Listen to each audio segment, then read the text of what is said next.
प्यारे बच्चों, अब हम जो मैंने आपको शुक्रवार को जो PDF भेजी थी जिसमें 4-5 क्वेश्चन थे उसको आज डिस्कस कर रहे हैं। तो पहला क्वेश्चन था, the government and policy makers use statistical data to formulate policies suitable policy for economic development, illustrate with example. जो गवर्नमेंट है और जो पॉलिसी मेकर्स हैं वो स्टैटिस्टिकल डाटा इस्तेमाल करते हैं कि पॉलिसी बनाने के लिए, तो उसको हमें एग्जाम्पल देके उसको इलस्ट्रेट करना है, बताना है।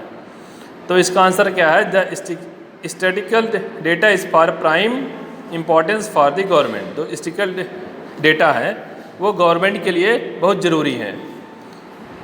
क्यों ज़रूरी है? कि statistical data not only help them to analyse and evaluate the outcome as the result of past policies.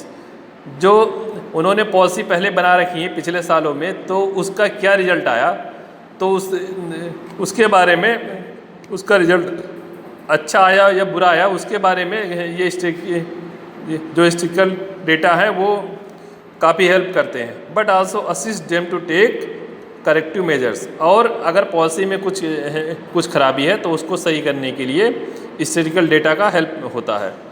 जैसे हम देखेंगे कि if Indian governments aim at encouraging production level of rice, जो इंडियन गवर्नमेंट्स है यदि राइस का production level बढ़ाना चाहती है तो इसके लिए उसको पॉलिसी बनानी पड़ेगी।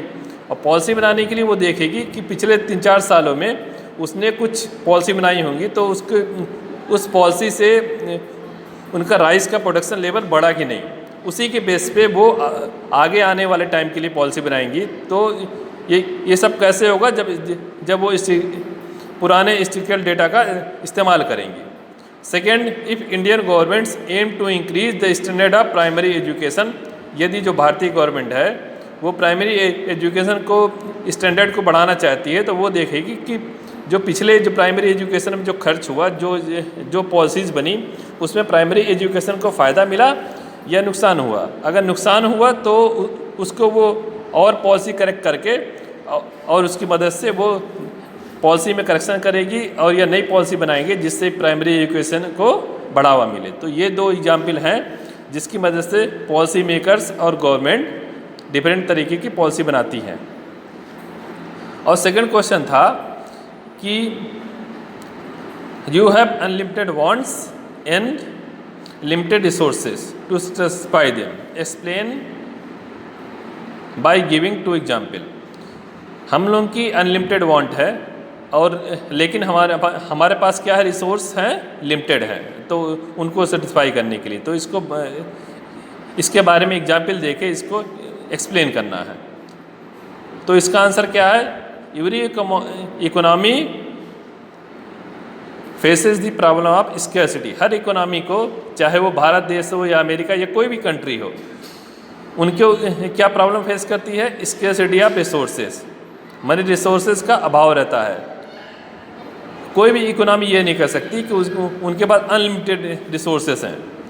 रिसोर्सेज लिमिटेड होते हैं, लेकिन इकोनॉमी की जो वांट्स हैं वो अनलिमिटेड होती हैं। जैसे हम भी देखेंगे कि हम लोग के जो वांट्स हैं, हम जो चाहते हैं वो हम अनलिमिटेड चाहते हैं, लेकिन हम लोग के पास क्या है? रिसोर्सेज हैं वो लिमिटेड होते हैं। The basic concern is to allocate the scarce resources to the best possible use.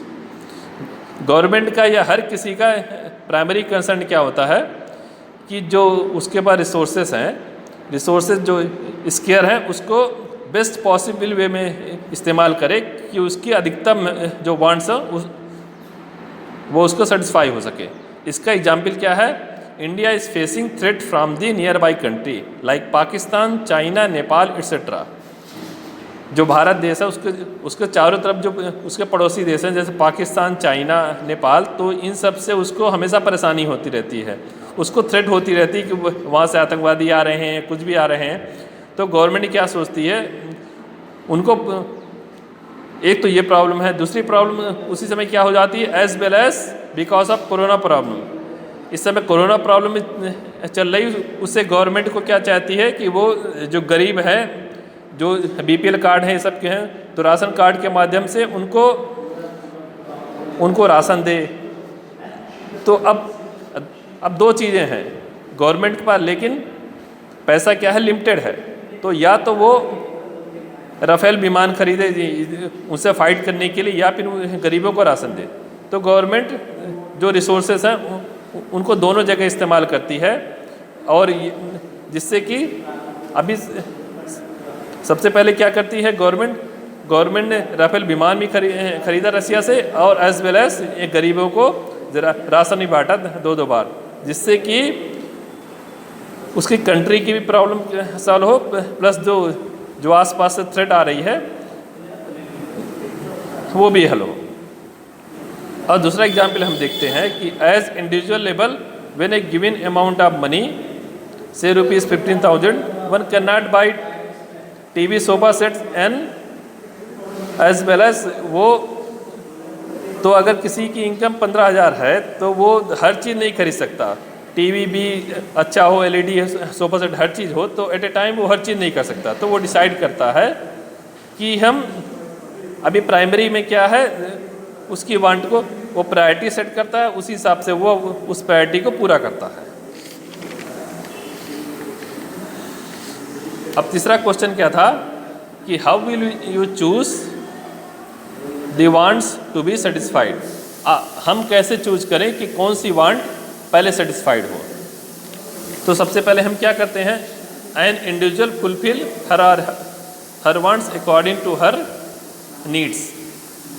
हर इंसान है वो अपनी जो उसकी वांट्स है, जो डिज़ायर हैं, तो वो उसकी प्रायोरिटी के हिसाब से सेट करता है कि पहले कौन सी वांट सेटिस्फाई किया जाए और कैसे वो फुलफिल किया जाए।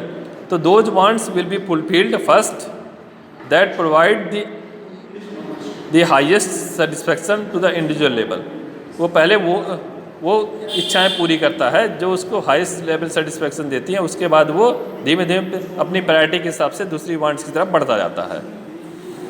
जैसे एग्जाम्पल हम देखेंगे, इन मे आफ्टरनून, यदि मई के दोपहर में हम किसी बस स्टैंड पे खड़े हैं और हमारे पास केवल उस समय पॉकेट में 10 रुपीज़ है, and we are feeling hungry as well as 30, हमें भूख भी लगी है और प्यास भी लगी, तो उस समय हम क्या करेंगे, या तो we can buy 2 samosas in cold drink